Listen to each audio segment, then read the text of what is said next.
Hi friends, welcome to tasty take off two. இன்றைக்கி நம்ம என்ன பார்க்க போகிறோன்னா மதுரை உப்பு கறி.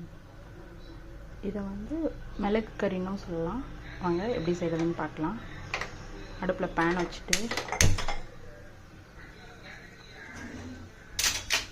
இதுக்கு தேவையான பொருட்கள் பார்த்திங்கன்னா மட்டன் ஒரு 1/2 kg எடுத்திருக்கேன்.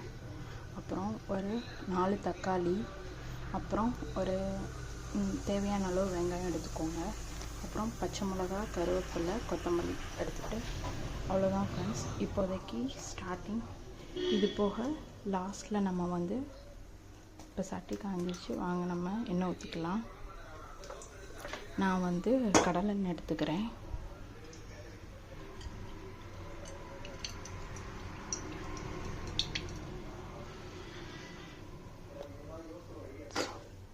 ஸோ ஆயில் ஊற்றிட்டு ஆயில் நல்லா காயட்டும். இப்போது தாளிக்க பார்த்திங்கன்னா இலை, அப்புறம் அன்னாச்சி பூ, இந்த இது கொஞ்சம் போட்டுக்கோங்க. போட்டதுக்கப்புறம் கொஞ்சம் இதுக்கப்புறம் நம்ம கொஞ்சம் ஜீரகம்,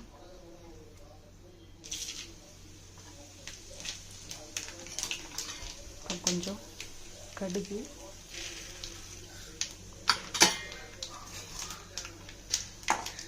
போட்டு நல்லா வெடிக்க விட்டுக்கிறோம்.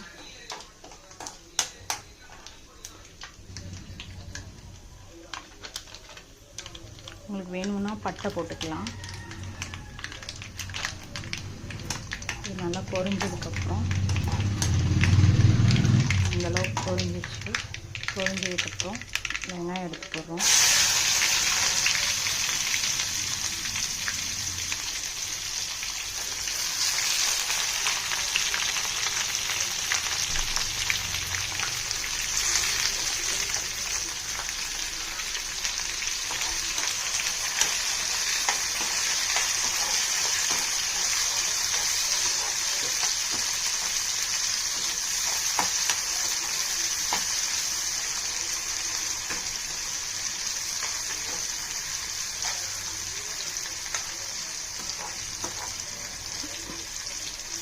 வெங்காயம் லைட்டாக வதங்கினா போதும்.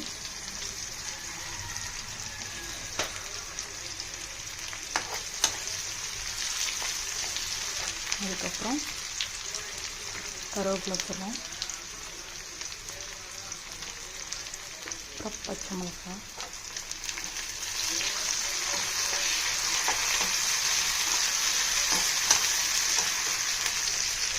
அதுக்கப்புறம் தக்காளி,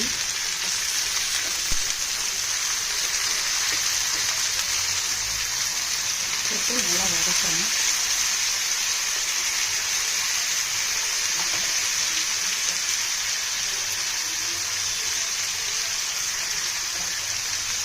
சீக்கிரம் வதங்கணும்னா லைட்டாக உப்பு போட்டுக்கணும்.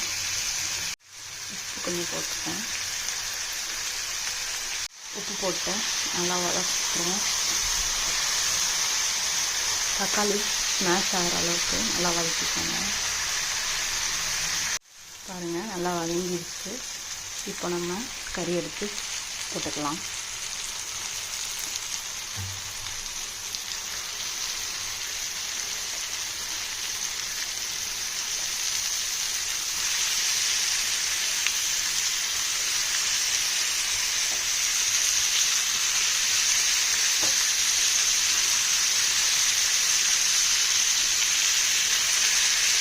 இப்போ இதையும் சேர்த்து நல்லா வதக்கிக்கலாம். நல்லா வதக்கிக்கணும். இந்த உப்பு கறியையும் போட்டு நல்லா வதக்கிட்டு இப்போது தேவையான அளவு தண்ணி ஊற்றிக்கிறோம்.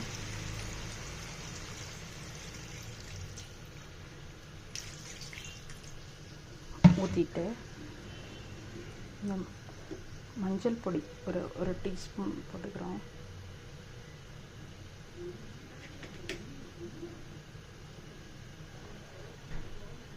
அப்புறம் இந்த கொத்தமல்லியும் எடுத்து கொஞ்சம் தூவிக்கிறோம்.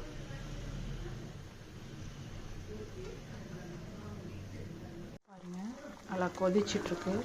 இப்படியே தண்ணி வத்துற வரைக்கும் நல்லா வேக விடணும். அப்புறம் வெந்ததுக்கப்புறம் நல்லா கொதிச்சிட்ருக்கு. நல்லா வற்றி தண்ணியெல்லாம் வற்றினதுக்கப்புறம் நம்ம என்ன பண்ணுறோன்னா மிளகு, சீரகம், வெள்ளைப்பூடு 3யும் நல்லா உரலில் இடிச்சிடணும். உரலில் கொஞ்சம் மிளகு ஒரு 2 டீஸ்பூன் போட்டுக்கோங்க. அதுக்கப்புறம் கொஞ்சம் மிளகும் ஒரு 2 டீஸ்பூன் போட்டுக்கோங்க. இல்லைன்னா உங்கள் காரத்துக்கு ஏற்ற மாதிரி போட்டுக்கோங்க. நான் வந்து வெள்ளை மிளகும் கருப்பு மிளகும் சேர்த்து போட்டிருக்கேன், வேறு ஒன்றும் இல்லை. ஸோ இதை வந்து நல்லா நச்சுக்கணும். பாருங்கள், நச்சதுக்கப்புறம் கொஞ்சம் கோவசாக தான் இருக்குது, பார்த்துக்கோங்க. அதுக்கப்புறம் நம்ம இந்த வெள்ளைப்பூடை போடுறோம்.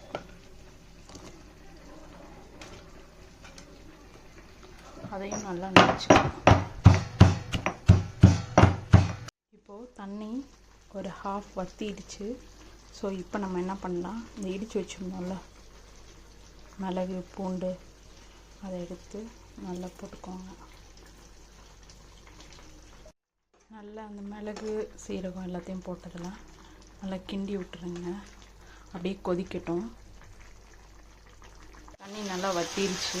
இது நல்லா வற்றினதுக்கப்புறம் நல்லா ட்ரை பண்ணிகிட்டே அப்படியே இருக்கணும். அப்படியே இறக்கி மூடி வச்சிட்டா மிளகு ரெடி.